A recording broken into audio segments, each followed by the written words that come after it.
Bonjour et bienvenue. Imaginez une ferme en Chine, un fast-food à New York ou un gratte-ciel à Londres. Quel est le lien? Eh bien, ça pourrait être le Maroc. Ah oui, comment ça? Grâce au phosphate, essentiel pour les engrais, donc pour nourrir le monde. Aujourd'hui, on va explorer deux facettes du Maroc à travers nos sources. D'accord. D'abord, son rôle stratégique potentiel avec ses phosphates, et puis l'histoire de son indépendance, une histoire de résistance. Un programme intéressant. On a quoi comme source? On a des vidéos, des textes, des analyses sur les ressources et même des témoignages de militaires. L'idée, c'est de voir comment le passé éclaire le présent et l'avenir du Maroc. Parfait. Alors, commençons peut-être par ces fameux phosphates. Oui, cet or gris. Exactement. Bon, il faut savoir que les engrais, c'est vital.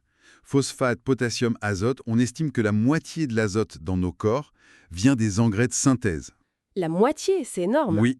Et le problème, c'est que le phosphate, contrairement à l'azote qu'on peut synthétiser, c'est une ressource minière, donc finie, non renouvelable. Et c'est là que le Maroc entre en jeu de manière spectaculaire, j'ai l'impression. Les chiffres disent quoi? 70% des réserves mondiales? C'est ça, environ 70% des réserves prouvées, oui. C'est une concentration absolument unique au monde pour une ressource aussi stratégique. Et on voit déjà les effets de cette concentration. Ah oui, clairement. Déjà, les prix. Ils ont flambé quelque chose comme 80% de hausse depuis début 2020. Quand même. Oui. Et puis il y a la Chine. Deuxième réserve, mais bien plus petite, environ 5%. Eh bien, la Chine a limité ses exportations. Ce qui met encore plus la pression sur le marché. Exactement. Du coup, des pays comme l'Inde, le Brésil, le Mexique, très dépendants de l'agriculture, se tournent de plus en plus vers le Maroc.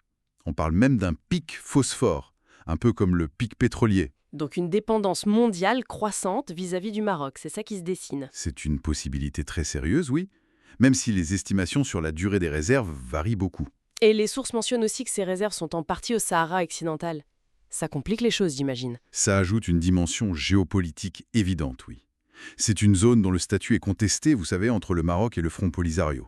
Donc la question des ressources est directement liée à celle de la souveraineté. Ce qui nous amène naturellement à l'histoire de l'indépendance du Maroc. Elle n'a pas été simple, cette histoire. Le protectorat franco-espagnol de 1912, Via le traité de Fès, oui. Mais la résistance n'a pas attendu. Elle a été immédiate et armée. c'est ça. On a des noms qui ressortent des sources des figurants de cette résistance. Oui, bien sûr. Mohamed Ben Abdelkrim El-Khattabi, dans le Rif, il a infligé une défaite cuisante aux Espagnols à Anoual. C'est très connu. Ah oui? Il y a aussi Moa Ouamodziani, dans le Moyen Atlas, Ahmed Aliba, dans le Sud, Assou Oubaslam et la bataille de Bougafer.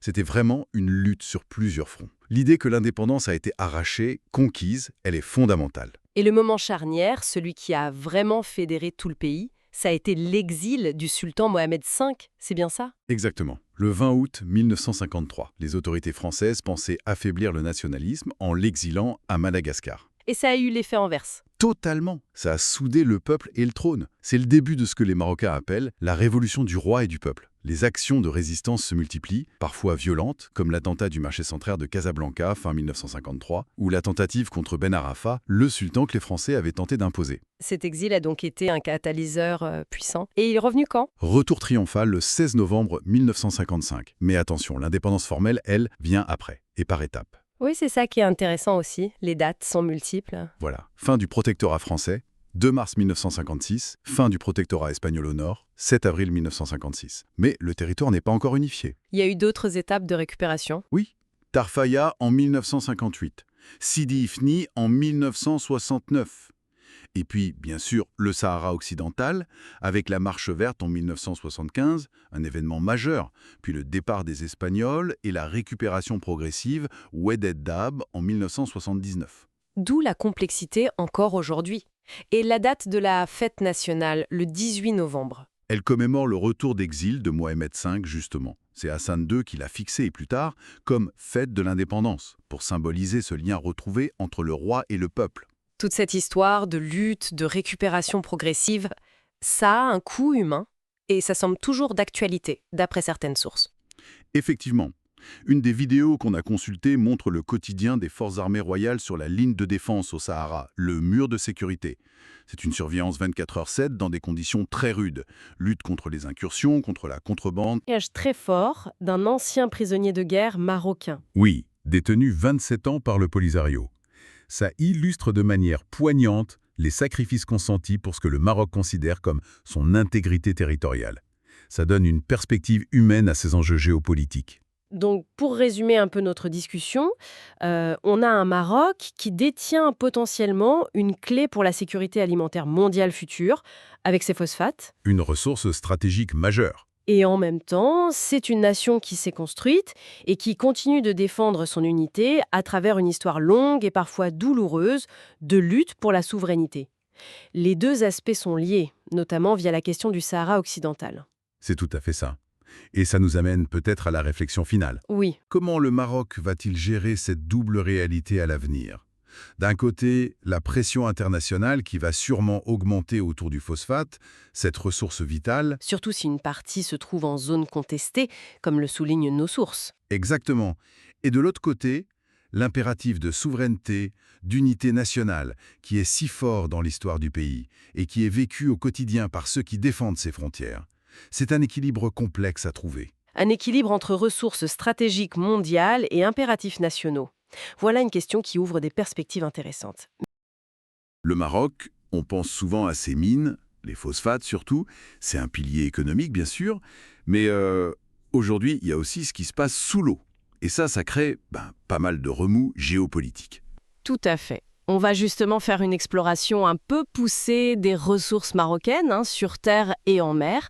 On a quelques infos, type encyclopédique, et puis une analyse vidéo aussi. L'idée, c'est vraiment de saisir l'ampleur de tout ça. D'accord.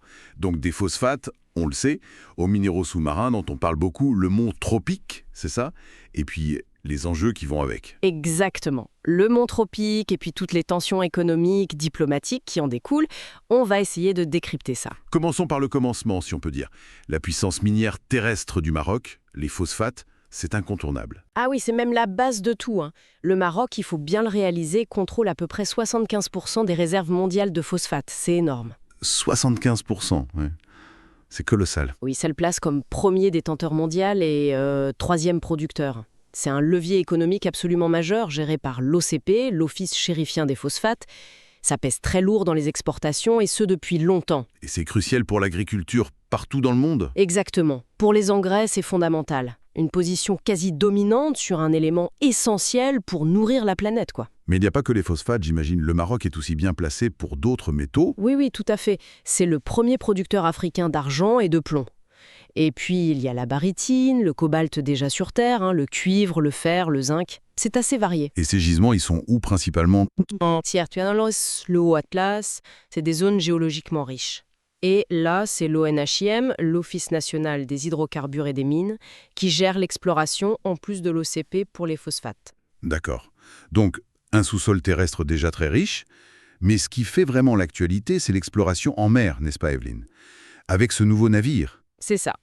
Le Maroc a acquis un navire océanographique japonais, très moderne. Un gros investissement, on parle de 480 millions de dirhams. Ah oui, quand même. Et l'objectif affiché, c'est la recherche scientifique le long de toutes les côtes marocaines. Et quand on dit toutes les côtes, ça inclut les nouvelles zones maritimes que le Maroc a définies unilatéralement, près des Canaries. Et c'est là que ça coince, forcément. Parce que cette zone revendiquée, elle engloberait ce fameux mont Tropique. Qu'est-ce qu'il a de si spécial, ce mont? Alors, le mont Tropique, il est situé à peu près à 460-470 km au sud-ouest des Canaries. Son importance vient des estimations de ressources qu'il contiendrait. Des ressources critiques. Critique, c'est-à-dire? On parle de potentiellement 10% des réserves mondiales de tellure. Le tellure, c'est essentiel pour certains panneaux solaires très performants, pour l'électronique. C'est un métal rare et stratégique. 10%? C'est énorme pour un seul gisement potentiel. Effectivement. Et il y aurait aussi beaucoup de cobalt. Le cobalt, on sait, c'est vital pour les batteries des voitures électriques, mais aussi pour l'industrie militaire, l'aéronautique.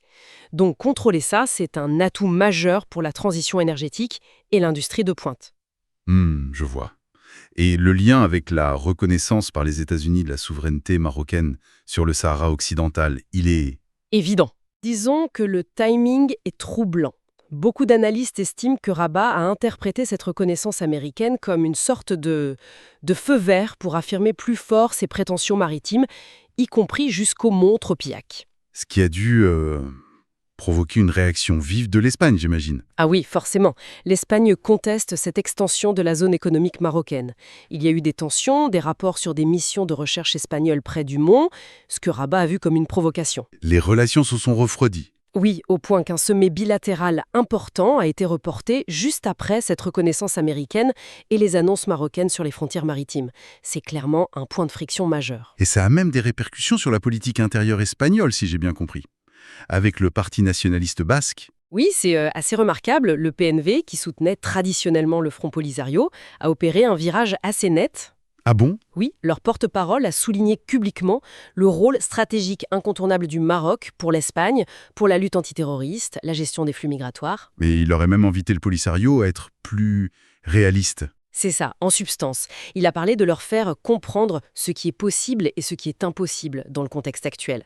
Venant du PNV, c'est un signal politique très fort qui montre comment les intérêts stratégiques immédiats peuvent remodeler des positions historiques. Donc, d'un côté, une affirmation maritime très forte, de l'autre, des ajustements politiques. Et pour soutenir tout ça, le Maroc investit aussi en technologie. On a parlé du navire, mais il y avait aussi une histoire de drones. Des drones israéliens assez sophistiqués, comme le Hermès 900. Et ça sert à quoi, ce type de drone? Ce sont des appareils faits pour la surveillance sur de longues distances, à haute altitude, avec une grande autonomie. Idéal donc pour surveiller de vastes zones maritimes comme celle en jeu, ou même des zones terrestres étendues. C'est un outil de plus dans cette stratégie d'affirmation. D'accord, donc si on essaye de synthétiser, on a un Maroc qui consolide sa position de géant pour les ressources terrestres comme les phosphates, tout en avançant ses pions de manière très déterminée sur des ressources maritimes nouvelles et super stratégiques, le tellure, le cobalt du mont Tropique. C'est tout à fait ça. Et tout ça dans un contexte de tension avec l'Espagne, de réalignement politique assez surprenant comme celui du PNV, et avec des investissements technologiques pour appuyer ses ambitions. Voilà. Le Maroc joue sur ses acquis historiques, si on peut dire, tout en misant très gros sur un potentiel maritime qui pourrait être décisif pour les décennies à venir, notamment avec la transition énergétique et les nouvelles technologies. Ce qui nous amène à une dernière réflexion. Si le Maroc arrive effectivement à asseoir sa maîtrise sur ces deux fronts, les phosphates terrestres indispensables et ces nouvelles ressources maritimes critiques comme le tellure et le cobalt, comment est-ce que cette double mainmise pourrait, au fond, redéfinir sa place et son influence sur la scène internationale?